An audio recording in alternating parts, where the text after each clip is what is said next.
Good evening all. So we have come back with a very interesting topic, interesting for many people across the globe, about energy. Why do we need energy, and where do we use energy in general? So energy is a fundamental part of our life. It's fundamental part of human beings' life. They use it in heat, for generating heat, and for generating heat in houses. They use it to feed electricity within their houses, and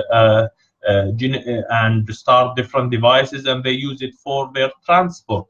Can people live without energy? Not at the coming short-term future, no, but maybe in the long-term future they will be able to adopt long-term energy solutions. And on this topic I will start talking, so I shall start. So energy, how we think about energy, we think of in terms of energy sources, and fossil fuel is the main resource of energy, and we see fossil fuel coming from coal, we see fossil fuel coming from gas, and we see fossil fuel coming from oil. People use oil or natural gas to feed their electricity generation plants, or electrical generation plants, and they use oil for their cars and for buses and for trucks to transport different objects, and sometimes they use it even for ships. And they use coal for generating energy through coal electricity plants and so on. So this is fossil fuels, and it has become, people has been using fossil fuel since the mid of the 19th century, and they continue doing that. And this was one of the main the main sources of making inventions like cars or planes or ships or aircraft carriers possible. There are different, and what we see the problem with fossil fuel, that a lot of people talk about the environmental impact of fossil fuel, that it was one of, because it generates CO2 emissions, and it has affected our climate, and it was responsible for our climate change in a way or another, through the emissions that is coming out of cars, or the emission coming out of plants, or the emission coming out of industrial factories. So people start talking and thinking about sustainability and how we can use other sources of energy. So they started thinking about renewable energies or clean energy. And the first kind they started thinking about is hydroelectric or hydroelectricity. And basically it's about using tide power or water flowing power and pressure in order to operate turbines that will be able to generate electricity. And we can see countries like Norway is using this, and we see also other countries maybe like Canada is using this as well. And it has become very successful for those countries because of the abundance of natural water resources. The other source is solar panels, and people started thinking and using the sun as a main energy source. And we have seen this spreading across Europe and across maybe China and some countries, thinking that solar panels will be the way for the future. Then we are seeing some wind turbines and using wind energy as the source of energy. And also we have seen some work on geothermal work, using ground heat and ground energy as a source of energy. And also there are other forms of energy generation sources like piezoelectric and so on, but wind and solar were the famous ones. So what's the problem of wind and solar, and why it's not spreading so far, and why it's not beating fossil fuel?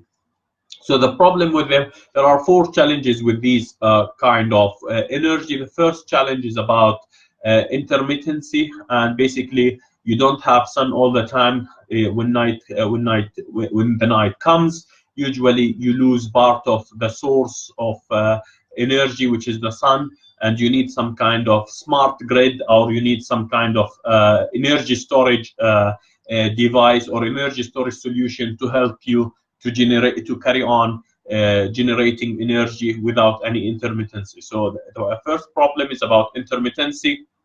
And in terms of energy storage, there is a lot of work around the world about energy storage. It's about how we can have laptops that are not charged, or mobile phones how we can have how we can use cars without charging them, or how we can use laptops without charging them, and how we can use phones without charging them. This is a very big question, and people are still thinking about that.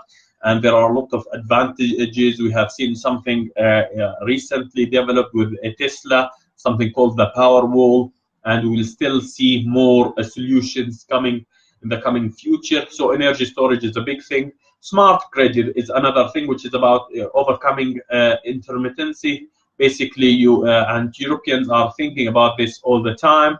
They would be thinking that maybe we would have some solar panels planted in the Great Sahara in Africa, and we have some plants in Germany, and some plants in the North Sea, and some plants in spread it across Europe, and we connect them with a smart grid. If one plant is out of energy source, so it's out of wind or out of sun, it would be dependent on other plants through this smart grid, which basically will feed the other parts of the network through the electricity it has, and through a series of maybe transformers and energy storage devices and so on, you would be able to have a stable current that is coming to different homes and different factories, and that is feeding the whole continent. So that's the first challenge, is intermittency, and we talked about energy storage and talked about solar smart grids as a way for solving such a challenge. The second one is about space. A lot of people think that solar panels are taking a lot of space, and or wind farms are taking a lot of space. And if they are taking a lot of space, how we can find sufficient space for them? Some people think about planting these solar panels in desert or in areas where the value of land is basically close to null. And other people think about wind farms that we can plant them offshore in the middle of the sea, and we can utilize the space, the water space, and so on. Both solutions are fine. So, and people are thinking about them. So, and they are implementing them. The third one is about the third solution is about the third challenge is about the amount of energy generated. So if you look at the amount of area that is being utilized, and the cost of units that is being the cost of plants that is being the cost of solar panels and transformers and inverters, and the cost of the plant in general, comparing with the voltage it creates, or with the amount of kilowatt hour, or the amount of energy that's created, is basically, you can't say it's highly superior than the amount of energy generated from oil prices or from fossil fuels in general. So if you look at something like coal, you can't say actually coal is much cheaper.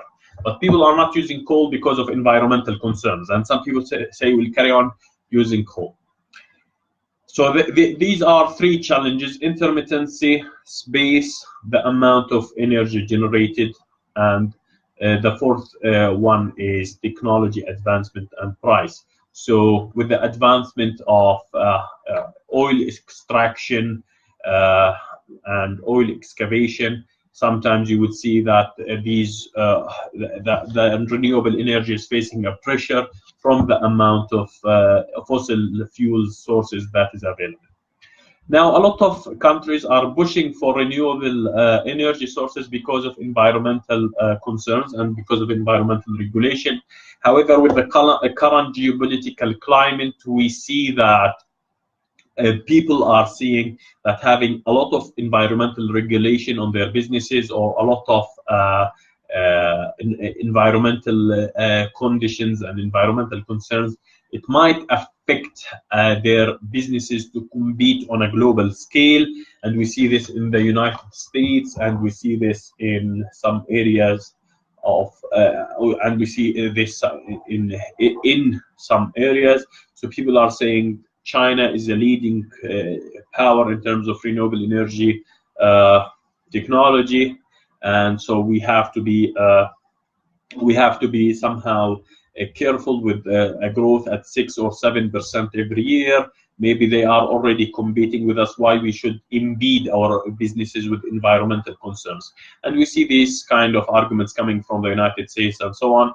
So why I would see I would see that eventually renewable energy will win, but it will take time until there is a breakthrough technology coming. Of course, there is another source of energy, which is the nuclear. It's very famous in France. They have a lot of nuclear plants, and they have one nuclear. They have few nuclear plants in Japan. After the Fukushima crisis, people started to becoming skeptic about nuclear plants, and we see there's a lot of social pressure of not using nuclear plants, and so there is a social dynamics to the use of nuclear energy. In terms of oil prices, we don't see oil prices going up, or even because of the amount of sources available, not only from renewable sources, but also from heavy water or deep water and shale gas. So these are new sources of that have seen new advances in terms of technology, which has affected their price. So with that, we think about them that the oil prices will stay at $70 to $80, except there was a major war, because the current supply in the market is not reaching the maximum production. So if we reach that stage, I think the only way to see the prices going up is through a geopolitical war or a geopolitical crisis that affects the supply of oil, which basically can take part of the oil supply out of the market. We can, as we have seen in Iraq in the previous years, and we might see with Iran in the coming years. So that's what my quick talk about oil prices. And what you should know about oil prices, that the current price of oil is basically a future price. This is the price that people are buying, that are hedging for, and they are buying on the long term. So that was my quick intake on energy and energy future and its challenges. It can be effective. It can't be effective, but hopefully at one point I think we will have a very clean future. That was my talk. I wish you a great evening, and I shall say salam.